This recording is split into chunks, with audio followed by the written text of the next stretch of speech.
السلام علیکم ورحمۃ اللہ وبرکاتہ۔ اعوذ باللہ من الشیطان الرجیم،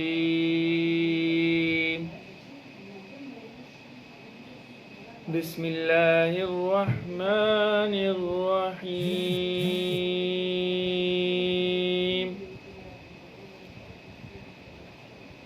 انا ارسلنا الیکم رسولا شاہدا علیکم كما أرسلنا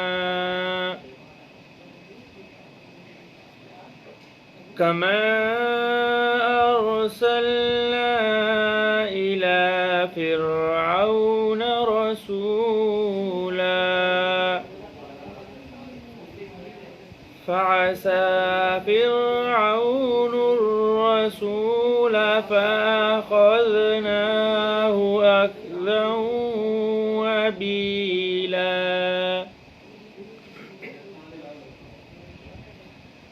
فكيف تتقون إن كفرتم يوما يجعل الولدان شيبا؟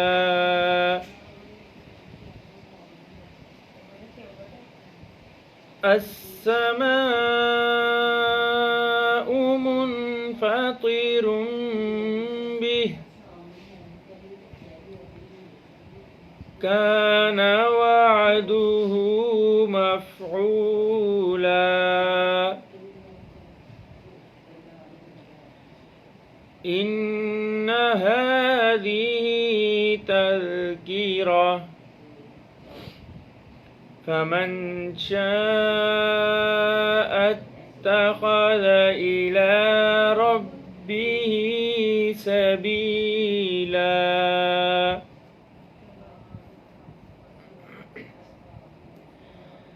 إن ربك يعلم أنك تقوم أدنى من ثلثي الليل ونصفه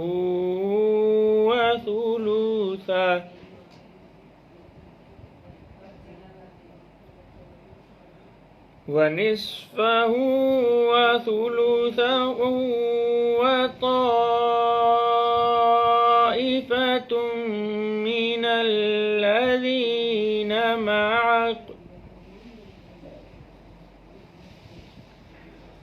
والله يقدر الليل والنهار،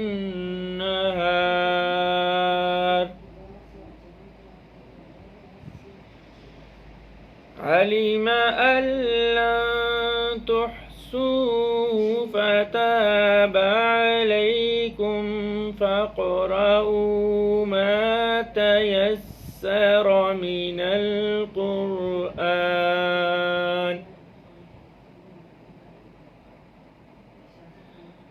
علم أن سيكون منكم مرضى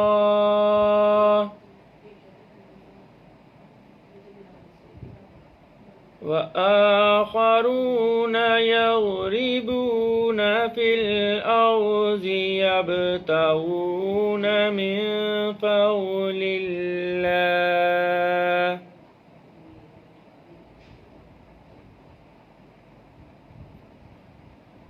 وآخرون يقاتلون في سبيل الله فاقرؤوا ما تيسر منه وأقيموا الصلاة وآتوا الزكاة وأقرضوا الله قرضا حسنا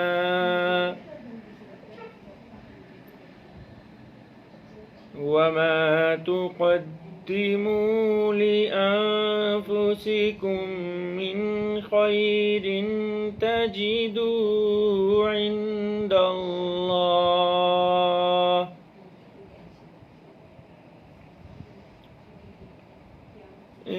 عند الله هو خيرا وأعظم أجرا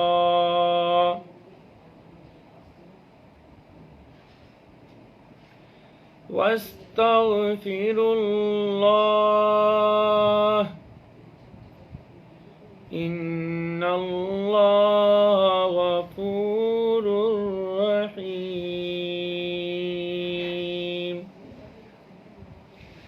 صدق اللہ سورۃ المزمل آیت نمبر 15 تا آیت نمبر 20 تلاوت کلام پاک کی آپ حضرات کے سامنے۔ آئیے سب سے پہلے انہی آیات کا لفظی ترجمہ دیکھتے ہیں۔ انا ارسلنا بے شک ہم نے بھیجا الیکم تمہاری طرف رسولا ایک رسول شاہدن علیکم جو گواہی دینے والا ہے تم پر کما ارسلنا جیسا کہ بھیجا ہم نے الی فرعون کی طرف رسولا رسول فعصا فرعون الرسول پس نافرمانی کی فرعون نے رسول کی فاخذناہ پس ہم نے پکڑا اس کو اخذا وبیلا اخذن پکڑنا وبیلا سخت قسم کا پکڑنا فکیف تتقون پس تم کیسے بچو گے ان کفرتم اگر کفر کرو گے تم یومن اس دن سے یجعل الولدان جو کر دے گا بچوں کو شیبن بوڑھا السماء منفطر بہ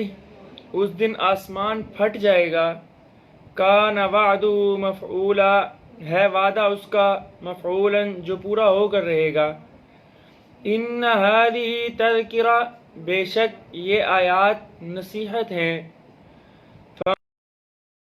پس جو شخص چاہے اتخذ الی ربی بنا لے اپنی رب کی طرف سبیلا راستہ ان ربک بے شک آپ کا رب یعلم جانتا ہے انک تقوم بے شک آپ کھڑے ہوتے ہیں ادنا من ثلثی اللیل تھوڑی رات کی 2/3 سے ونصفہ اور کبھی آدھی رات وثلثہ اور کبھی رات کا تیسرا حصہ وطائفۃ اور ایک گروہ بھی ہے من الذین معک ان لوگوں میں سے جو آپ کے ساتھ ہیں واللہ یقدر اللیل اور اللہ تعالیٰ ہی اندازے لگاتے ہیں رات کے والنہار اور دن کے عالمہ اللہ تعالیٰ جانتے ہیں الن تحصوہ کہ تم اس کو پورا نہ کر سکو گے فتاب علیکم پس اللہ تعالیٰ نے رجوع فرمایا تم پر فقرؤوا پس پڑھو تم ما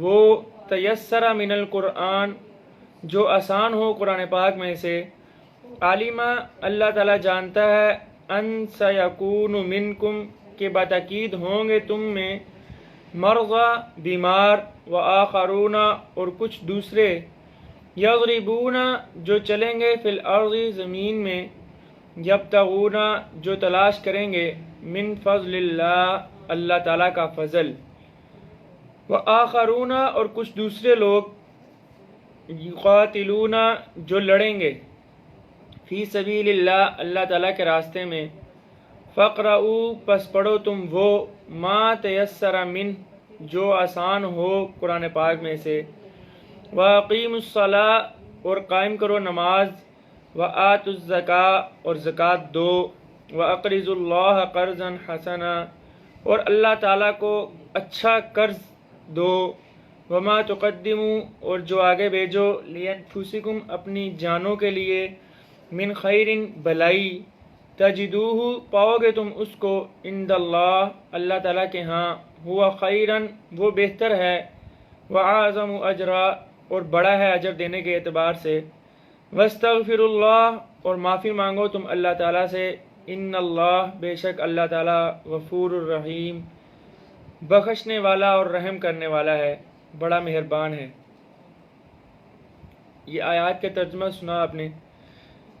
دراصل اللہ تعالیٰ کے رسول صلی اللہ علیہ وسلم کو تسلی دی جا رہی ہے اور بتایا جا رہا ہے، اور اس کے لیے اصول یہ اپنایا کہ اس سے پہلے لوگوں کی مثال دے رہے ہیں آپ صلی اللہ علیہ وسلم کو کہ مشرکین مکہ جو تھے وہ بڑے سخت تھے، خاص طور پہ شرک لازمی کرتے تھے۔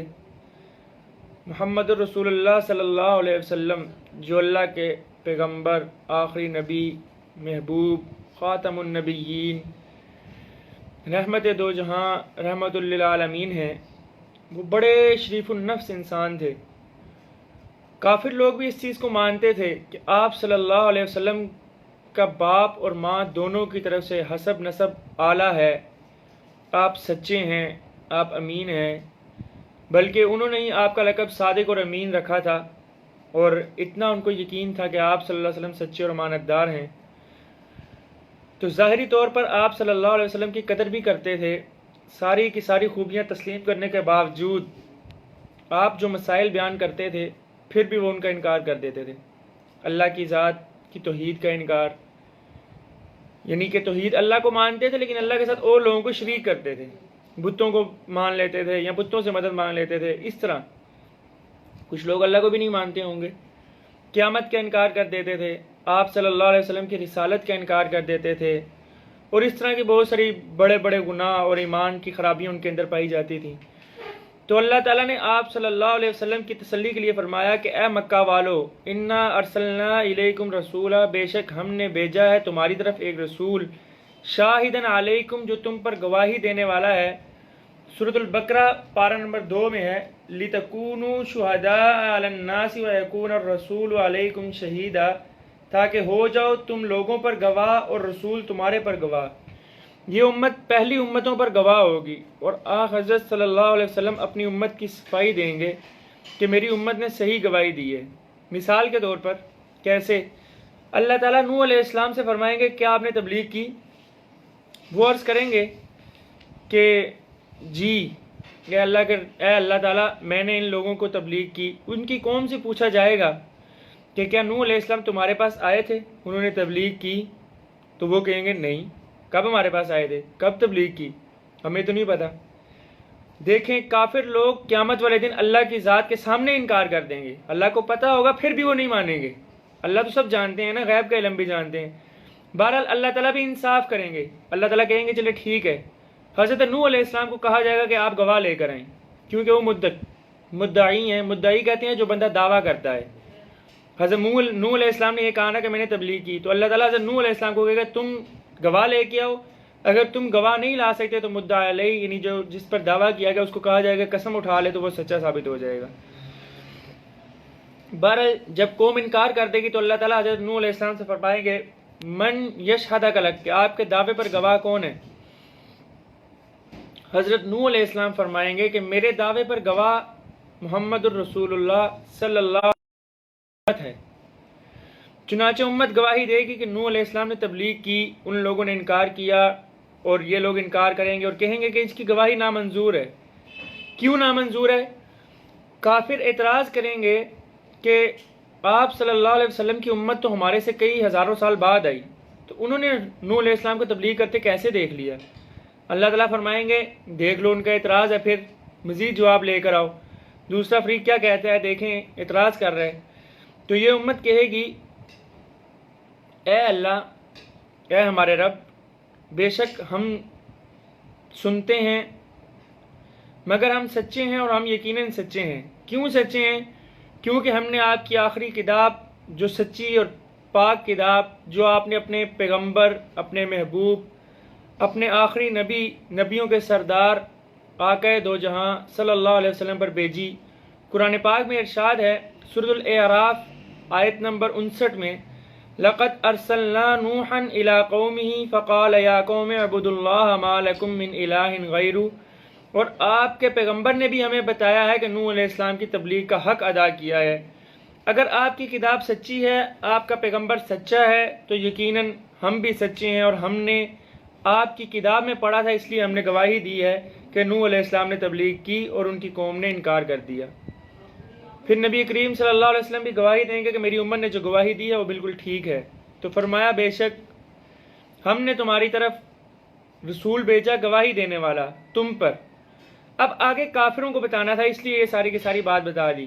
کافروں کو کیا بتانا تھا؟ کما ارسلنا الی فرعون رسولا، ان کو کہا جا رہا ہے کہ تمہاری طرف رسول بھیجا جیسا کہ ہم نے فرعون کی طرف رسول بھیجا تھا. اور فرعون کی طرف رسول کس کو بھیجا تھا؟ موسیٰ علیہ السلام کو.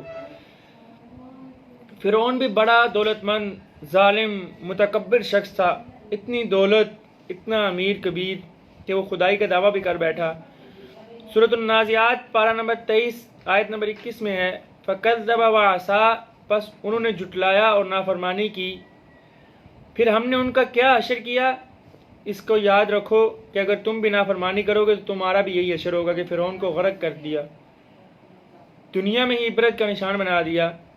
فرمایا فَعَصَىٰ فِرْعَوْنُ الرَّسُولَ، پس نافرمانی کی فرعون نے رسول کی یعنی کہ موسیٰ علیہ السلام کی. فَأَخَذْنَاهُ أَخْذًا وَبِيلًا، تو اللہ تعالیٰ نے اس کو پکڑ لیا اور شدید پکڑ لیا، بہت سخت گرفت میں لے لیا. موسیٰ کو اللہ تعالیٰ نے بچا لیا اور فرعون کو غرق کر دیا اور اس کی لاش کو محفوظ کر دیا تاکہ آئندہ آنے والی نسلوں کے لیے عبرت کا نشان بن جائے اور لوگ خود دیکھیں اور کہیں کہ واقعی اللہ تعالیٰ کیا کر سکتے ہیں. یہ بہت بڑی حکمت ہے. کبھی سوچئے گا اللہ تعالیٰ چاہتے تو فرعون کی لاش کو غرق کر سکتے تھے، ختم کر سکتے تھے. اللہ نے آج تک بھی فرعون کی لاش کو محفوظ کروا دیا. کیوں؟ تاکہ لوگ، کافر لوگ آج بھی دیکھیں، عبرت پکڑیں کہ اللہ مرنے کے بعد، اس کو غرق کرنے کے بعد اس کو محفوظ کر سکتے ہیں، اس کو محفوظ رکھ سکتے ہیں. تو اس کا مطلب ہے کہ اللہ تعالیٰ نے یہ اس لیے محفوظ رکھا کہ آپ لوگ عبرت پکڑیں، آپ کے ساتھ بھی کچھ بھی ہو سکتا ہے. پھر اس کا انجام کیا ہوا وہ آپ سب جانتے ہیں. آگے اللہ فرماتے ہیں فَكَيْفَ تَتَّقُونَ، بس تم کیسے بچو گے اللہ تعالیٰ کے عذاب سے. ان کفرتم یوما، اگر تم کفر کرو گے اس دن. یجعل الولدان شیبا، جو کہ دے گا بوڑھوں، جو بچوں کو کیا کر دے گا؟ بوڑھا. شیب، شیبن شیب کی جمع ہے، بوڑھے کو کہتے ہیں. وہ دن اتنا ہیبت اور ہولناک ہوگا کہ خوف اور ڈر کی وجہ سے بچوں کو بوڑھا کر دے گا. یہ فرض کے طور پر فرمایا کہ اگر بچے بھی ہوں تو غم کے مارے بوڑھے ہو جائیں گے، یعنی کہ اتنا سخت وہ ہے، اس لیے یہ بات کہی. السماء منفطر بھی، آسمان پھٹ جائے گا اس دن پہلے نفخے میں، اور اس میں کوئی شک و شبہ نہیں. کان وعدہ مفعولا، کہ اللہ تعالیٰ کا وعدہ پورا ہو کر رہے گا کہ جب آسمان پھٹ جائے گا، زمین پھٹ جائے گی، سورج 1 میل کے فاصلے پر ہوگا. قیامت کا بڑا ہی ہولناک منظر ہوگا کہ اس دن قیامت برپا ہوگی. اس کے بعد کیا ہونا ہے، کیسے ہونا ہے، یہ اللہ تعالیٰ کی ذات جانتی ہے. لیکن اللہ نے فرمایا کہ کان وعدہ مفعولا، کہ اللہ تعالیٰ کا وعدہ پورا ہو کر رہنا ہے. اور اللہ تعالیٰ کا وعدہ طے شدہ ہے اور وہ وعدہ ضرور پورا ہو کر رہے گا. اس لیے اللہ کیا فرماتے ہیں ان ھذہ تذکرہ، بے شک یہ آیات، یہ جو باتیں ہم نے کی ہیں یہ نصیحت ہیں، خیر خواہی کی نصیحت ہیں اور ہر طرح کے ہدایت ہیں. اس طرح اللہ تعالیٰ کا پیغمبر تمہیں سمجھا رہا ہے کہ آخرت میں کس طرح کامیاب ہو جاؤ گے، کون سے نیک اعمال کر لو، کون سے کام کر لو، کون سی باتوں کو چھوڑ دو، شرک کو چھوڑ دو، بت پرستی کو چھوڑ دو، اللہ کے نبی کی بات کو مان لو، اللہ کے نبی کی حقیقت کو جان لو تو تم کامیاب ہو سکتے ہو. یہ اللہ تعالیٰ کی ذات خود اپنے قرآن میں بار بار نصیحت فرما رہی ہے. قیامت کا ذکر بار بار کرنے سے مقصد یہ ہے کہ انسان ڈر جائیں اور اللہ کی ذات کو بھول نہ بیٹھیں، اللہ کی ذات سے غافل نہ ہو جائیں، کیونکہ دنیا کی رنگینیوں میں انسان بہت جلدی اللہ کی ذات کو بھول جاتا ہے. تو آگے اللہ تعالیٰ فرما رہی ہیں ساری کی ساری چیزیں تمہارے لیے نصیحت ہیں. فمن شاء اتخذ الی ربہ سبیلا، پس جو شخص چاہے بنا لے اپنے رب کی طرف راستہ اور اللہ تعالیٰ پر ایمان لے آئے، اس کے پیغمبر پر ایمان لے آئے، اللہ تعالیٰ اور اس کے رسول کی اطاعت کرے، نافرمانی سے بچے، رب تعالیٰ کی رضا کا راستہ اختیار کرے، کیونکہ ایک نہ ایک دن اللہ تعالیٰ کے ہاں پیش تو ہونا ہے. یہ چیز تو حقیقت ہے.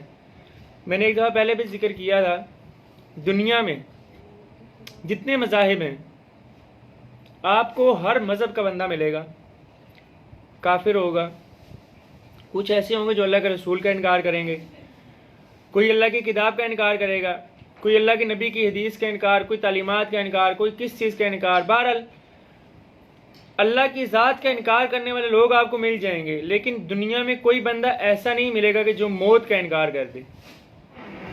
دیکھیں موت ایسی اٹل حقیقت ہے کہ لازمی اور ہر طور پر آنی ہی آنی ہے. اس کا انکار کرنے والا آپ کو کبھی بھی کوئی بھی نہیں ملے گا، کافر ہو، مسلمان ہو، چھوٹا ہو، بڑا ہو، اس کو یہ پتہ ہے کہ میں نے مرنا ہے. ہاں یہ نہیں پتہ کب مرنا ہے. اس میں کیا حکمت ہے؟ میں نے کل آپ کو بتایا تھا کہ اس میں یہ حکمت ہے کہ انسان کو یہ فکر لاحق رہے کہ میں نے فوت ہو جانا ہے اور میں نے اللہ کو راضی کرنا ہے، اور مجھے نہیں پتا کہ کب میری آخری رات ہو، کب میرا آخری دن ہو.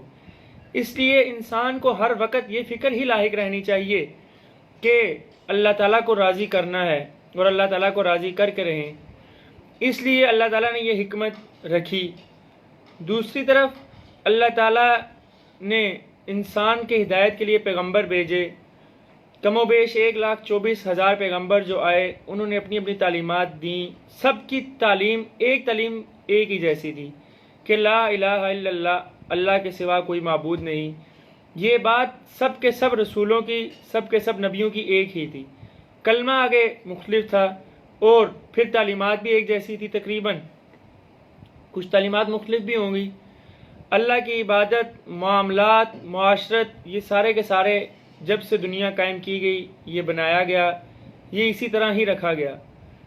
تو اللہ تعالیٰ نے ابھی موقع دیا ہے، ابھی بھی یہ وقت دیا ہے کہ اللہ کو راضی کر لیا جائے، اللہ کی طرف لوٹ آیا جائے.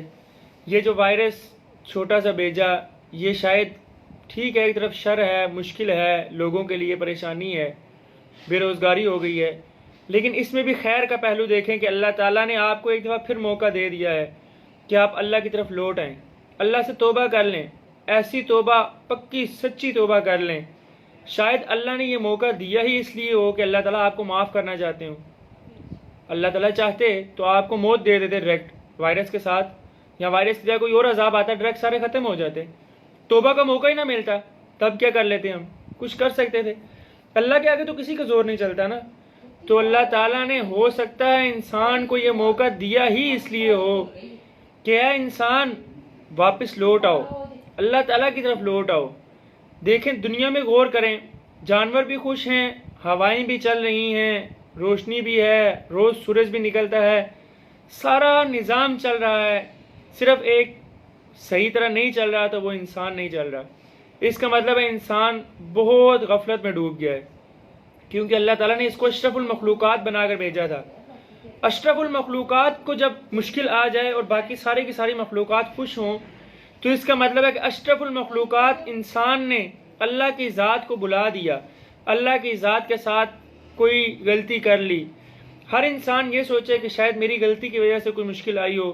اپنی اپنی غلطیوں پر ایسی ندامت، ایسی توبہ کریں کہ اللہ تعالیٰ کے ہاں گڑ گڑا کر مانگ لیں، اللہ سے گڑ گڑا کر توبہ کر لیں، اور اللہ تعالیٰ یہ عذاب، یہ مشکل، یہ پریشانی جو بھی کہہ لیں آپ، تھوڑی سی وقتی طور پہ پریشانی تو ہے نا، انسان کا دل پریشان ہے تو یہ دور ہو سکتی ہے.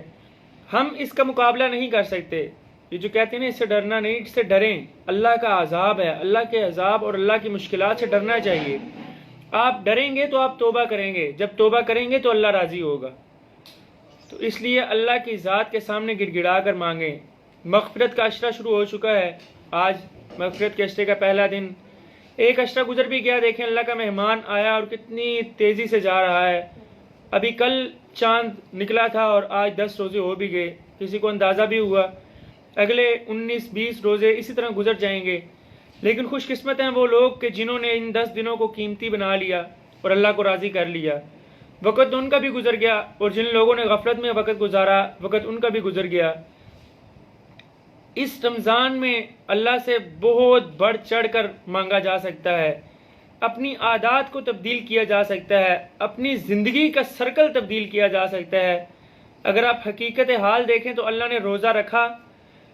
روزہ ایسی عبادت ہے کہ دیکھیں آپ نماز پڑھیں گے آپ کو جنت ملے گی، جہاد کریں گے جنت ملے گی، حج کریں گے جنت ملے گی.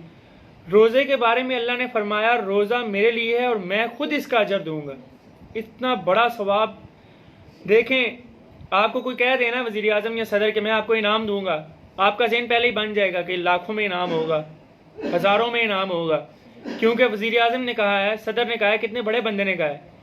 تو سوچیں جب دنیا اور آخرت اور سارے جہان کے بادشاہ نے کہہ دیا ہے کہ میں اس کا اجر دوں گا، تو وہ کتنا بڑا اجر ہوگا آپ سوچ نہیں سکتے۔ آپ کی سوچ بہت چھوٹی ہے، اللہ تعالیٰ کا اجر اس سے بہت بڑا ہوگا۔ شرط یہ ہے کہ اس روزے کو اللہ کی رضا کے لیے رکھیں، اللہ کے احکام کے مطابق رکھیں۔ روزے میں انسان کے نفس کی بھی اصلاح ہے کہ انسان اپنے نفس پر کنٹرول کر سکتا ہے، برائیوں کو چھوڑ سکتا ہے، غیبت، بہتان، غلط باتوں کو چھوڑ سکتا ہے، لوگوں سے باتیں کم کرے، فضولیات کم کر دے، اللہ کا کلام پڑھے، اللہ سے باتیں کرے، اللہ سے لو لگا لے، نماز پڑھنا شروع کر دے۔ اگر نماز میں سستی ہے تو یہ مہینہ آپ کے لیے دوبارہ ایک موقع ہے کہ آپ نماز کی طرف لوٹ آئیں۔ اگر آپ بیمار ہیں، اتنے زیادہ بیمار نہیں ہیں کہ آپ کو مشکل ہو، تو آپ روزہ رکھیں، آپ کو اسی کی برکت سے صحت ملنا شروع ہو جائے گی، سکون ملے گا، اطمینان ملے گا۔ اور اصل عبادت اور اصل سکون وہ ہے جو دل کا سکون ہو۔ دل کا سکون جس کو مل جائے اس کو سمجھ لیں سارا کچھ مل گیا۔ نہیں تو اربوں پتی لوگ بھی ہیں، دل کے سکون سے محروم ہیں، کروڑوں پتی لوگ بھی ہیں، ان کے پاس سب کچھ ہے، دل کا سکون نہیں، ان کو اطمینان نہیں ہے۔ تو کیا کرنا ہے ایسی دولت کو، کیا کرنا ہے ایسے جاہ و جلال کو، کیا کرنا ہے ایسی بادشاہت کو کہ جس میں سکون ہی نہیں ہے۔ اس لیے سکون والی، اطمینان والی زندگی بہت بڑی اللہ کی نعمت ہے۔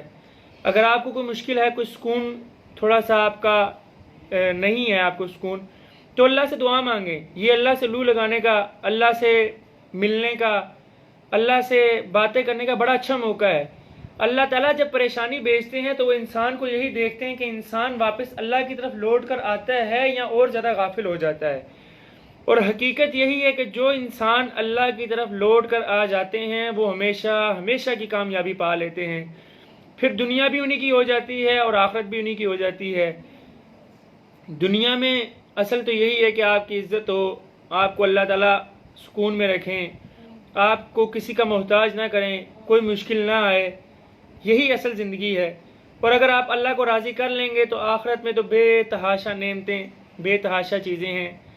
کل آپ نے پڑھا کہ آپ صلی اللہ علیہ وسلم اور صحابہ پر 1 سال تہجد کی نماز فرض رہی، پھر اللہ نے خود ہی نماز تہجد میں تخفیف فرما دی اور ختم فرما دی۔ اگلے رکوع جو شروع ہو رہا ہے اس میں یہی بات ہے کہ نماز تہجد کی فضیلت آج بھی بہت ہے، لیکن اس کی فرضیت ختم کر دی۔ کیوں ختم کر دی؟ اللہ کو پتہ تھا انسان کے لیے اور بھی کام ہیں، اور بھی مشکلات ہیں، اور بھی دنیاوی وہ ہیں، تو اللہ تعالیٰ نے انسان کے لیے دیکھیں اتنی آسانیاں رکھ دیں، اتنی آسانیاں رکھ دیں کہ اللہ تعالیٰ نے انسان کو صرف 5 نمازیں فرض قرار دیں، اور وہ بھی وہ نمازیں کو جو انسان آرام سے تسلی کے ساتھ پڑھ سکتا ہے۔ اس لیے نماز تہجد کی فضیلت کیا ہے، اس کی فرضیت کیسے ختم ہوئی، اور قرآن پاک میں کیا اللہ تعالیٰ نماز پڑھیں گے کس طرح، قرآن پاک سے کتنا پڑھیں، امام کے پیچھے نماز کیسے پڑھی جائے گی، یہ مسئلہ بھی زیر غور آئے گا انشاءاللہ۔ تو یہ باتیں اور یہ مسئلہ کل آپ حضرات کو بتائیں گے۔ مغفرت کا اشتہ شروع ہو گیا ہے، تو آپ کوشش کریں زیادہ سے زیادہ استغفر اللہ کا ورد کریں۔ استغفر اللہ ربی من کل ذنب و اتوب الیہ، یہ اس اشتے کی دعا ہے۔ یہ آپ کو نہیں آتی تو کسی بھی طرح استغفار کریں، صرف استغفر اللہ بھی کہتے رہیں تو آپ کی گناہ مٹتے جائیں گے۔ استغفر اللہ ربی، اے میرے رب مجھے معاف فرما، اے میرے اللہ میری غلطیوں سے درگزر فرما۔ اللہ کے رسول صلی اللہ علیہ وسلم کرتے وقت آمین کہا تھا اور جبرائیل نے دعا کی تھی، ان میں سے ایک یہ بھی تھا کہ جو شخص رمضان کا مہینہ پائے اور اپنی مغفرت نہ فرما سکے تو اللہ تعالیٰ اس پر لعنت کرے، تو اللہ کے رسول نے کہا تھا کہ آمین۔ تو اللہ سے دعا کریں کہ اللہ ہمیں اس مشکل سے اور اس لعنت سے بچا لیں، اللہ ہماری مغفرت فرما دیں۔ اللہ کے لیے کوئی مشکل نہیں ہے، بڑا ہی مغفرت کا اشرہ ہے۔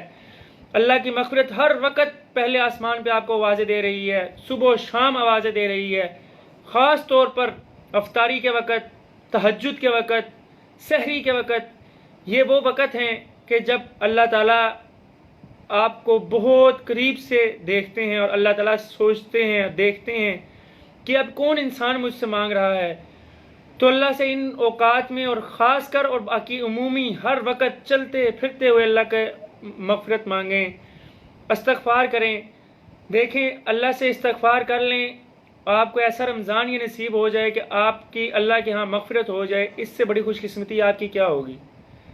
اور ہو سکتا ہے آپ اللہ سے مغفرت مانگیں، اللہ آپ کو معاف کر دیں، تو اس کی وجہ سے اللہ تعالیٰ یہ مشکل بھی ہمارے سے دور کر دیں، یہ بیماری بھی دور کر دیں، یہ پریشانی بھی دور کر دیں، اور پھر انسانوں کے حالات بہتر ہو جائیں، ہماری مشکلات کم ہو جائیں۔ یہ ساری مشکلات، ساری پریشانیاں ہماری اپنی بنائی ہوئی ہیں، ہمارے اپنے کرتوتوں کا انجام ہے، یوں سمجھ لیں کہ ہمارا اپنا کیا دھرا ہمارے سامنے آ رہا ہے۔ اس لیے وقت ہے، ابھی بھی توبہ کر لیں، جب تک سانس کی مہلت ہے تب تک وقت ہے، جب موت کی ہچکی آ گئی اس کے بعد وقت ختم ہو جائے گا۔ اس لیے اللہ تعالیٰ سے مغفرت کے عشرے میں خوب مغفرت مانگیں، اپنے لیے بھی، اپنے بڑوں کے لیے بھی دعا کریں کہ جو مسلمان ہمارے بڑے اس دنیا سے جا چکے ہیں اللہ تعالیٰ ان کی بھی مغفرت فرمائیں، اللہ تعالیٰ ان کے درجات کو بلند فرمائیں۔ یہ انہی کا فیض ہے کہ آج ہمیں اللہ تعالیٰ نے مسلمان بنایا۔ دیکھیں اپنے بڑوں کا احسان کبھی نہ بھولیں، جو قبروں میں چلے گئے ہیں نا، یہ ان کا فیض اور ان کا صدقہ ہے کہ آپ مسلمان ہیں۔ اگر وہ آپ کو اسلام کی دولت سے نہ بتاتے، اسلام کی تعلیمات سے آگاہ نہ کرتے، آپ کو نماز کا نہ کہتے، تو آج آپ لوگ بھی اور ہمارے میں اور کافروں میں کوئی فرق نہ ہوتا پھر۔ تو اس لیے اپنے بڑوں کے لیے ضرور دعا کیا کریں۔ حدیث پاک میں آتا ہے کہ جب آپ دعا کرتے ہیں تو ان کے درجات اور بلند ہوتے ہیں، ان کی خوشیاں اور زیادہ ہوتی ہیں، اور ان کے عذاب میں تخفیف کر دی جاتی ہے۔ تو اللہ تعالیٰ سے دعا کیا کریں۔ جب آپ اپنے بڑوں کے لیے دعا کریں گے تو آپ کے لیے آپ کے چھوٹے بھی دعا کریں گے۔ جب آپ کسی کے لیے دعا کریں گے تو اللہ تعالیٰ آپ کے حق میں وہ پہلے قبول فرمائیں گے۔ یہ بات یاد رکھیے گا، جو دعا آپ کسی کے لیے کرتے ہیں نا، اللہ تعالیٰ آپ کو خود وہ ضرور عطا فرمائیں گے۔ اس لیے پھر یہی التجا ہے کہ مغفرت کے عشرے میں خوب مغفرت طلب کریں اللہ سے، جتنی مغفرت ہو سکے مانگ لیں۔ یہ مغفرت کے عشرے کو ضائع نہ کریں، وقت بہت قیمتی ہے، اللہ سے مغفرت طلب کر لیں، اللہ سے اپنے گناہوں کو بخشوا لیں، اللہ سے وعدہ کر لیں کہ آپ حقیقی دین والی زندگی گزاریں گے۔ وہ کون سی زندگی ہے؟